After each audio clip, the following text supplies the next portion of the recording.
Hello, I'd like to do a very short presentation on mantras and meditation.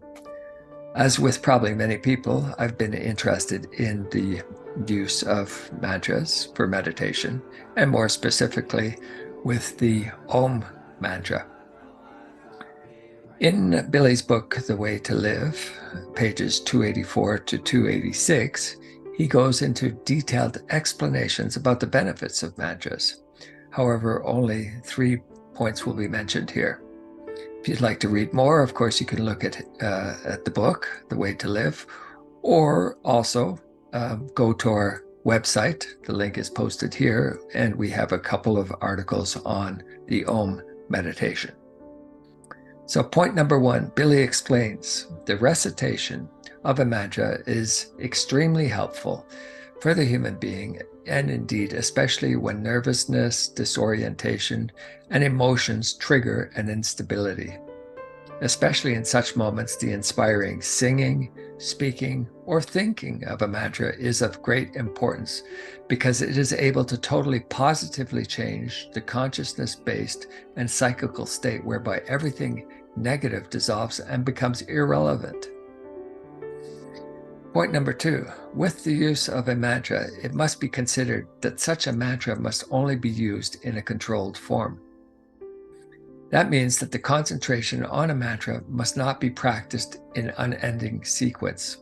Rather, in between times where normal, everyday, and materially connected thinking must intervene, because otherwise there arises a dependency on the mantra.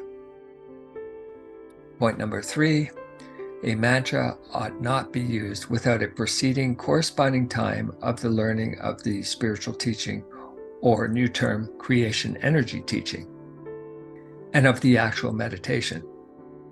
Rather, only when there is a certain practice of meditation as a sign of maturity and probation. Now, here is what Billy has to say specifically about the Om meditation. The mantra, which is best known, most valuable, and therefore also the most used, is the monosyllabic Om, which is unsurpassed as a phonetic symbol for the highest power of the spirit, or creation energy part piece, and of the creation itself.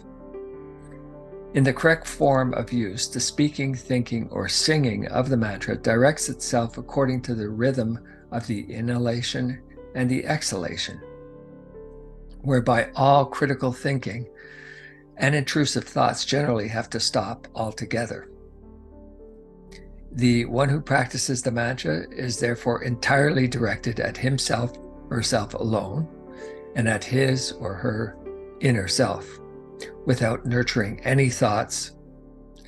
Solely through the swinging waves of the mantra, through the swinging waves of its sound, does the center of one's own inner self, of one's inner consciousness, become alive and active in harmonious form. Now, the saying or thinking of a mantra does not need to be an extremely long vocalization or thought, and need last only a few seconds, perhaps 5 or 10 seconds.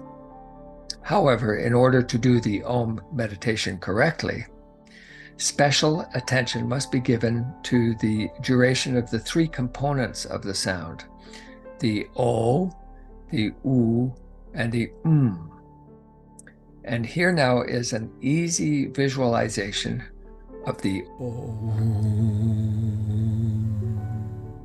meditation, which you can practice along with. Thank you, and Salome.